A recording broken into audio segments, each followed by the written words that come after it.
What's up YouTube, RC Richie here, welcome back to the channel. Today's video, you guessed it, another MB100. Finally broke down and took out my old trusty V2 ESC from the Axial. This was my very first SCX24. This was the Bronco. It was the Bronco. And since then, we've had different personalities, different bodies.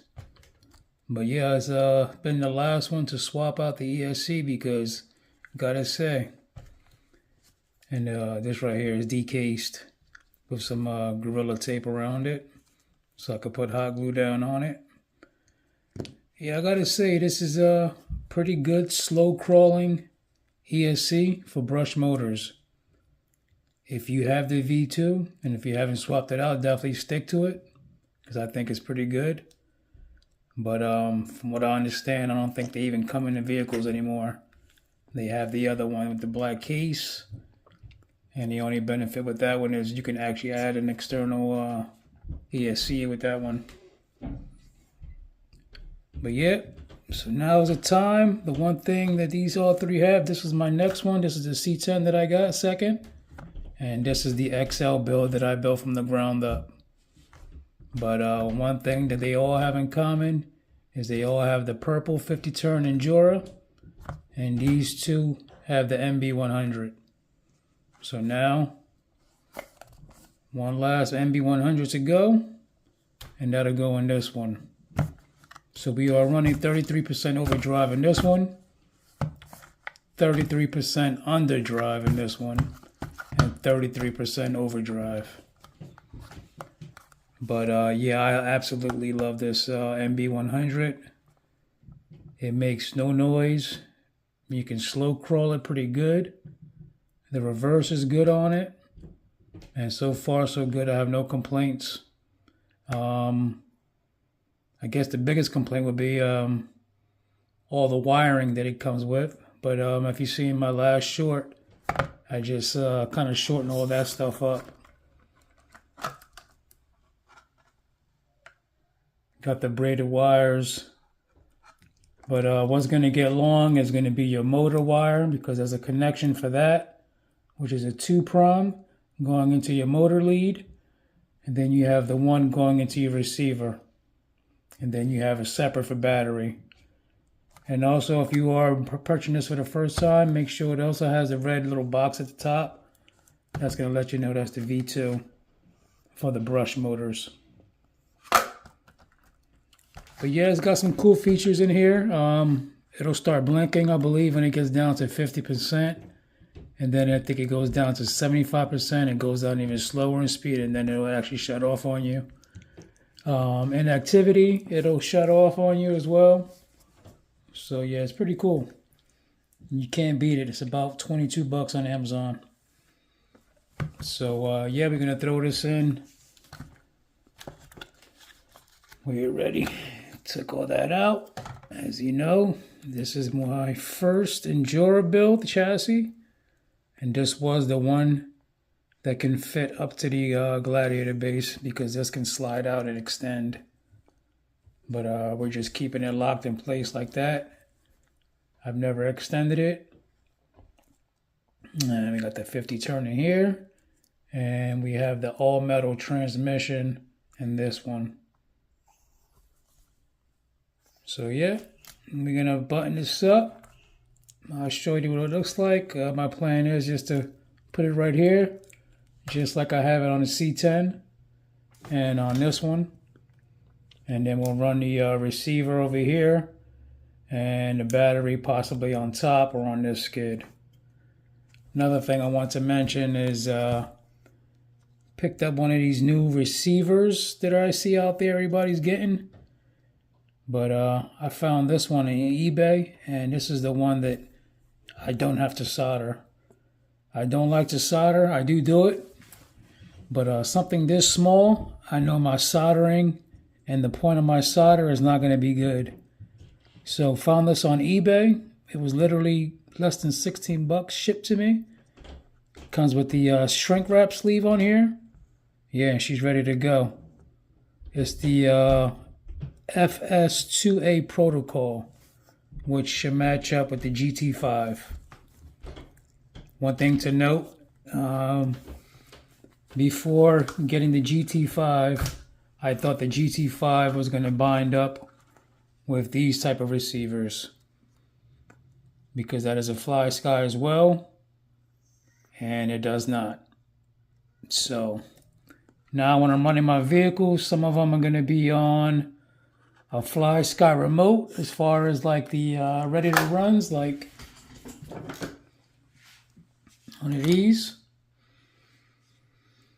And now I'm going to eventually get some more receivers for this one. So yeah, this is going to be my very first time trying this out. Hopefully it all goes well. And like I said, literally $16 for this. Saves me the headache of soldering. And also comes with the shrink wrap sleeve. Heat shrink. So yeah, let me button this up, man, and let me get back. If I run into any issues, I'll let you guys know. All right. Okay, I've already done an unboxing video of one of these. But for those that haven't seen it, for those who are new to the channel, welcome back. Just want to thank you everybody for coming in and watching. New subscribers. So yeah, instructions, you get some Velcro, and this is all your harnesses that you will get with it.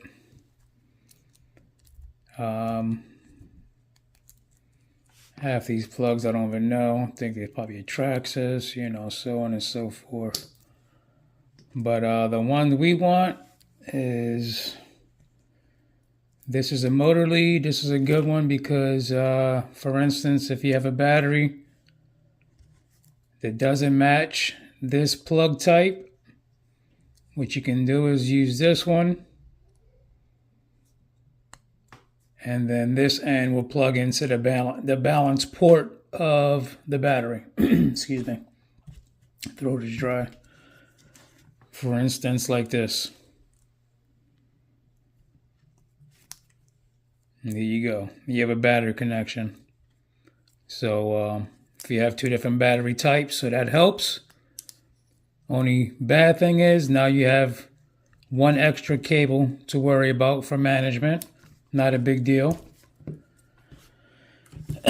So yeah, you need that wire. Keep that one aside.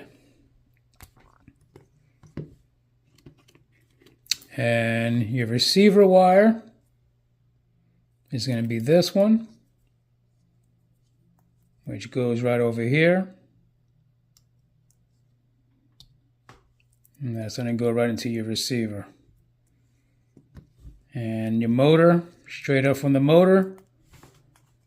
Like I said, we're not tapping this way, so you have to have the other type of plug. So this is the battery, and this is the motor plug. So the motor plug looks like this.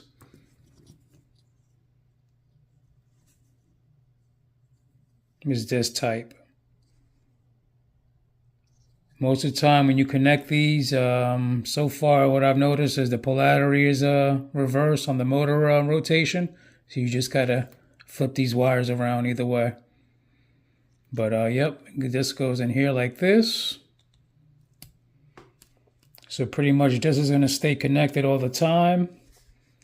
And then your motor will connect into this piece here. Just like so.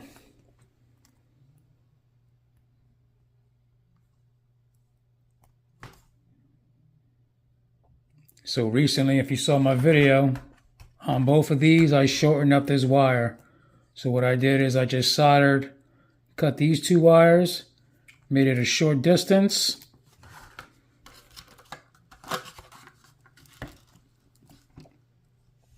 And you can see this is my motor wire right here. You can see how short it is now. So eventually I'll do that to this one as well. Not eventually, but probably tomorrow. I'm not doing it right now. Excuse me. But we're going to do some testing, get all this buttoned up, and make sure everything is okay. I want to get this receiver going. So, all right, let's get that going real quick. So on this receiver, it is labeled in the back. You can see it as a 4-channel. You have 1, 2, 3, 4. 1, 2, 3, 4 going this way. So I'm thinking when the plug goes in this way, negative should be on this end. So this is our receiver.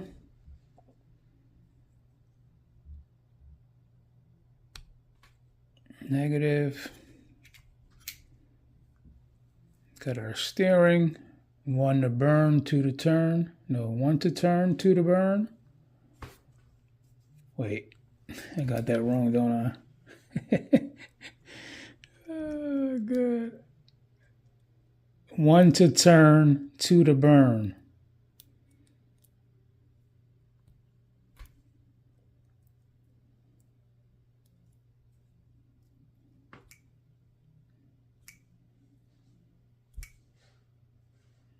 Okay.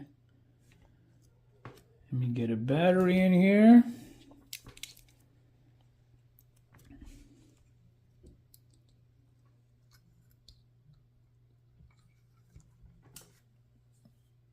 Okay. And we have a little small bind button right here, power button. So the power, the instructions say to hold this button down as we're turning on the power. Let me get my remote set up. So this is a brand new remote for me, so I'm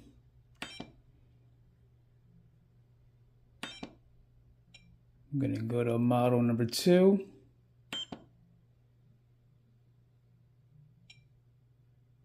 I'm gonna name it.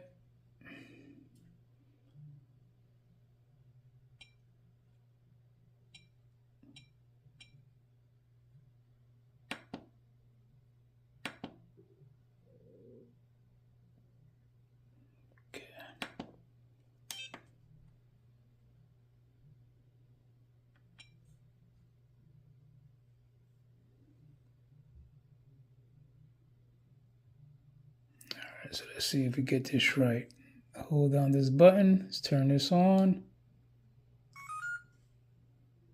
Blinking blue. I'm gonna go over here. Now we're gonna have to turn this off, right? Remember, yeah. And hold the bind button. Here we go.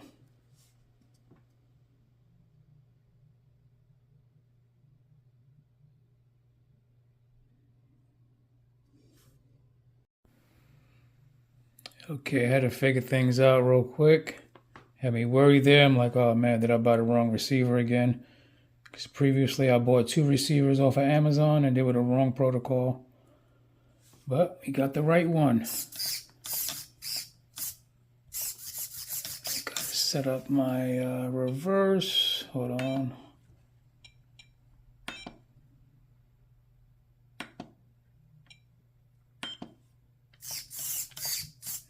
Okay. Got that. What else? Endpoints. We're fine with that right now. Okay, let me see here. Excuse my mess. I was just looking at the instructions real quick to make sure the colors are right. Solid blue is when everything was binded up. So my initial plan is going to be to put this here, just like the other one. We're going to tuck this receiver off to the side and then the battery on that side, vice versa. But let's just see real quick.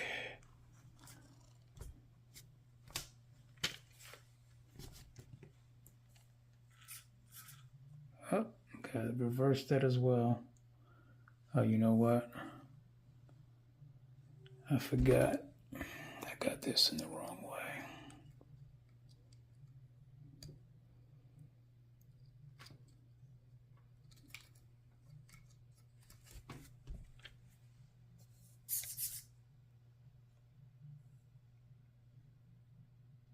You know what? It's probably not going to allow me to do it this way. So we'll just reverse it over here.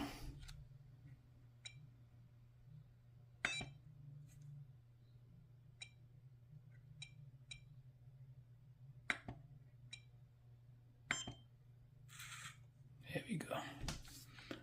All right. New remote.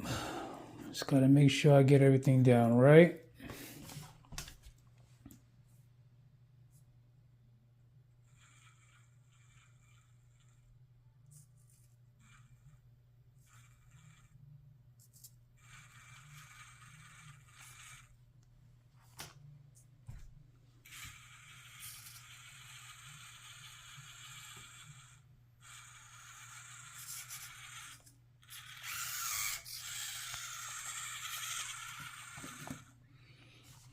Okay. So yeah, I'm going to tuck all this stuff up together, get it right, and then show you what it looks like. Like I said, tomorrow we'll shorten up these wires and get it looking all proper and sleeved up. All right, be back. What's up, YouTube? Okay, we back. It's the next day. Took care of this wiring situation. Ran into a little situation with this case. One thing to note, I wanted to decase it, but once I opened up the case, the board still would not free itself, and I didn't feel like getting in there with a knife, you know, with a blade and try to cut away the adhesive, so I just kind of left it alone. But what I did do is took the Dremel to the outside of the casing and try to shave it down, because one thing to note is, I can show you over here real quick, is this one's held with Velcro, is this ESC has these weird little notches on the sides, and it makes it not flush, perfectly rectangular. So what I did is the same thing I'm going to do to this one as well. And yeah, basically shave that down so we can fit in between the rails. It's not perfect. It's still kind of popping up a little bit. But I'm going to get some better adhesive, some two-way tape or whatever, and put it down. But another reason why is I wanted to make sure that I got it lower, because when the body comes down with these wires interfering, so you can see right now it's kind of moving.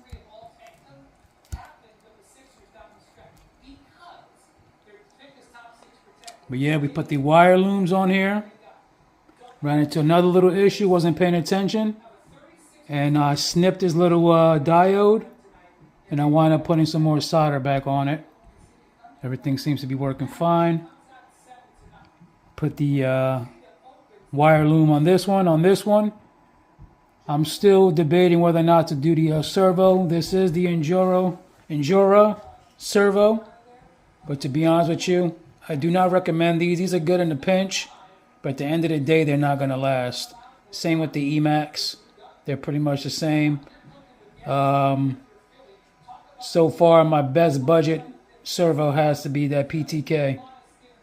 But, yeah, so I haven't done that wire yet.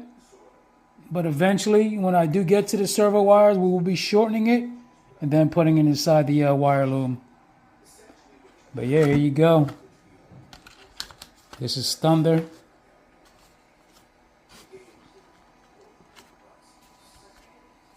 And like I said, this is already my third now MB100. Hand to God. And this was rocking the V2 ESC before.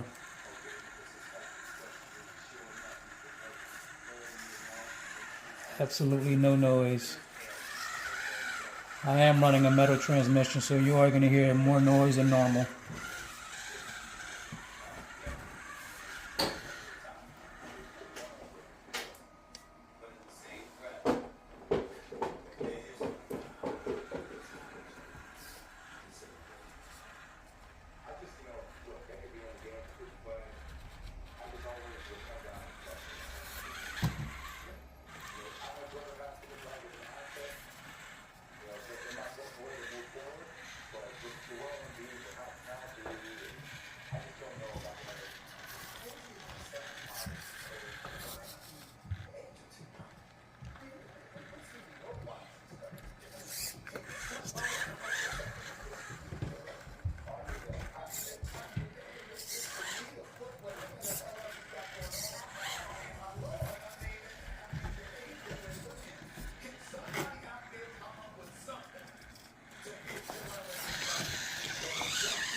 that V2 slow crawl, but not as slow as this one.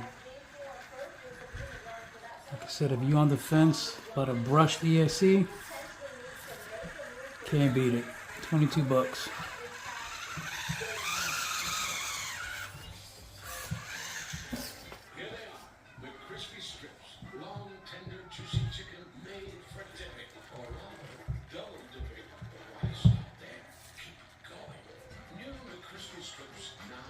Trying to go as slow as I can.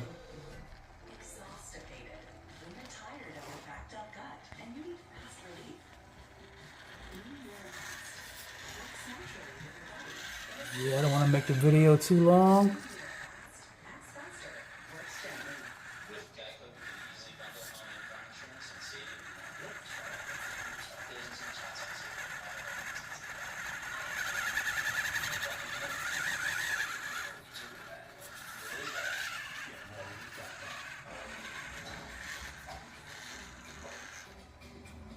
Alright, there you go. MB100. Last one on the to-do list. Thunder. SCX24. Alright, stay tuned, like and subscribe. Catch you on the next one.